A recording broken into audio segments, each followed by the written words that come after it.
కేసులో వైసీపీ అధ్యక్షుడు వైఎస్ జగన్మోహన్ రెడ్డి 6 ఏళ్ల తర్వాత కోర్టు మెట్లు ఎక్కనున్నారు. ఇవాళ హైదరాబాద్ లోని నాంపల్లి సిబిఐ ప్రత్యేక కోర్టు ముందు హాజరు కాబోతున్నారు. కోర్టు దగ్గర క్రైమ్ కరెస్పాండెంట్ ప్రవీణ్ కూడా లైవ్ లో సిద్ధంగా ఉన్నారు.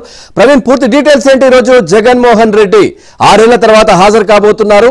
సో ఇక్కడ కొంచెం హడావిడి సృష్టించే ప్రయత్నం అయితే ఆ శ్రేణులు చేస్తున్నట్టుగా తెలుస్తోంది. నాంపల్లి కోర్టు దగ్గర ఎట్లా ఉంది పరిస్థితి?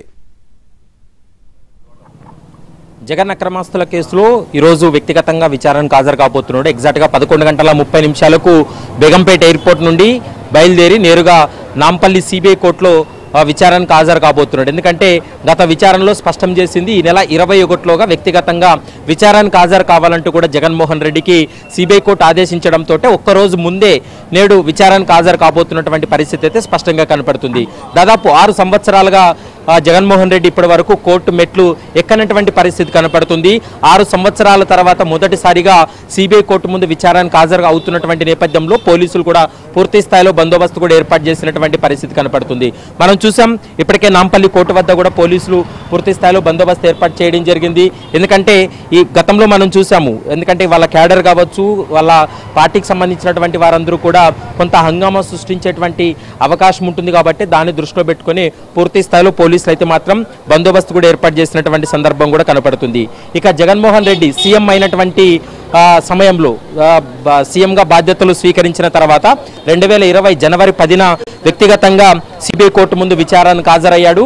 అప్పటి నుండి ఇప్పటి వరకు విచారణకు హాజరు కాలేదు. ఎందుకంటే తాను సీఎంగా కొనసాగుతున్నాను కాబట్టి వారంలో ఒక్కరోజు విచారణకు హాజరు కావాలంటే ఇబ్బందికరమైనటువంటి పరిస్థితి ఉందంటూ కూడా గతంలోనే తెలంగాణ హైకోర్టులో ఒక పిటిషన్ దాఖలు చేసి జగన్మోహన్ రెడ్డి తరఫున ఒక న్యాయవాది మాత్రమే విచారణకు హాజరయ్యేటట్టు ప్రస్తుతం అయితే మాత్రం తెలంగాణ హైకోర్టు ఆదేశాలు ఇచ్చింది. దీంతో రోజువారీ విచారణ కొనసాగుతున్నటువంటి నేపథ్యంలో కేవలం వారి అడ్వకేట్ మాత్రమే విచారణకు హాజరవుతున్నారు. కానీ గత లండన్ టూర్కు వెళ్ళేటువంటి సమయంలోనే, లండన్ టూర్కు అనుమతి ఇచ్చినటువంటి సమయంలోనే జగన్మోహన్ రెడ్డి 13వ తారీఖు వ్యక్తిగతంగా విచారణకు హాజరు కావాలంటూ కూడా ఆదేశాలు ఇచ్చింది. కానీ తను మరొక మెమో దాఖలు చేశాడు.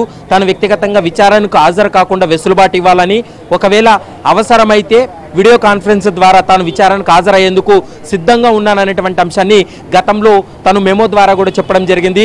కానీ ఈ మెమో పైన సిబిఐ అభ్యంతరం వ్యక్తం చేయడం జరిగింది. సిబిఐ యొక్క అభ్యంతరాన్ని ఏకీభవించినటువంటి సిబిఐ కోర్టు 21లోగా వ్యక్తిగతంగా విచారణకు హాజరు కావాలంటూ కూడా తేల్చి చెప్పినటువంటి నేపథ్యంలో ఈరోజు వ్యక్తిగతంగా విచారణకు హాజరవుతున్నటువంటి పరిస్థితి ఉంది. చూసాం మనం 2013 నుండి ఇప్పటి వరకు దాదాపు 130కి పైగా డిశ్చార్జ్ పిటిషన్లు పెండింగ్లో ఉన్నాయి. రోజువారీ విచారణ కొనసాగుతున్నప్పటికీ కూడా ఇంకా డిశ్చార్జ్ పిటిషన్లో విచారణే పూర్తి కాలేదు. కానీ డిశ్చార్జ్ పిటిషన్ల విచారణ పూర్తయ్యి తీర్పు వెల్లడించేటువంటి సమయంలో న్యాయమూర్తి ట్రాన్స్ఫర్ కావడం, మళ్ళా తర్వాత మొదటి నుంచి కూడా డిశ్చార్జ్ పిటిషన్లు విచారణ కొనసాగుతున్నటువంటి పరిస్థితి కనపడుతుంది. దాదాపు 13 ఏళ్లుగా ఇదే విధంగానే కేసుల విచారణ కొనసాగుతుంది. ఇప్పటి వరకు కూడా డిశ్చార్జ్ పిటిషన్ల విషయంలోనే ఇంకా క్లారిటీ రాలేదు. అంటే ఇంకా మెయిన్ కేసులు ఏవైతే ఉన్నాయో 11 సిబిఐ కేసులు, 9 ఈడీ కేసులు, ఈ కేసులపైన ఎప్పుడు ట్రయల్ కొనసాగాలి, ఎప్పుడు శిక్షలు ఖరారు చేయాలనేది మాత్రం కొంత ప్రశ్నార్థకంగా మారినటువంటి సందర్భం కూడా కనపడుతుంది. గతంలో తెలంగాణ హైకోర్టు కూడా ఒక స్పష్టమైనటువంటి ఆదేశాలు ఇవ్వడం జరిగింది. ఒక పీరియడ్ లోపు డిశ్చార్జ్ పిటిషన్లు విచారణ పూర్తి చేసి మెయిన్ కేసు ట్రయల్ కొనసాగించాలని గతంలో ఆదేశాలు ఇచ్చినప్పటికీ కూడా కొన్ని సాంకేతిక కారణాలతోటే మేము ఆ విచారణ పూర్తి చేయలేమనేటువంటి అంశాన్ని గతంలో సిబిఐ కోర్టు కూడా స్పష్టం చేసినటువంటి సందర్భాన్ని మనం చూసాం. ప్రస్తుతం అయితే మాత్రం 6 ఏళ్ల తర్వాత జగన్మోహన్ రెడ్డి సిబిఐ కోర్టు అయితే మాత్రం రాబోతున్నాడు. మరికొద్ది సేపట్లో సిబిఐ కోర్టులో హాజరయ్యేటువంటి అవకాశం అయితే కనపడుతుంది. Thank you Praveen. ఇటువైపు బేగంపేట ఎయిర్పోర్ట్ దగ్గర కూడా వైసీపీ శ్రేణులు పెద్ద ఎత్తున అక్కడికి చేరుకుంటున్న పరిస్థితి. అక్కడ మా కరెస్పాండెంట్ మణికంఠ కూడా క్రైమ్ కరెస్పాండెంట్ ఉన్నారు. మణికంఠ, అనుమతి లేకుండా అంటే ఎట్లాంటి పర్మిషన్ లేదని చెప్పేసి చాలా మందిని బయటకు పంపిస్తున్నట్టుగా కూడా తెలుస్తా ఉంది. అక్కడ ఏదో హడావిడి సృష్టించే ప్రయత్నం కూడా ఈ వైసీపీ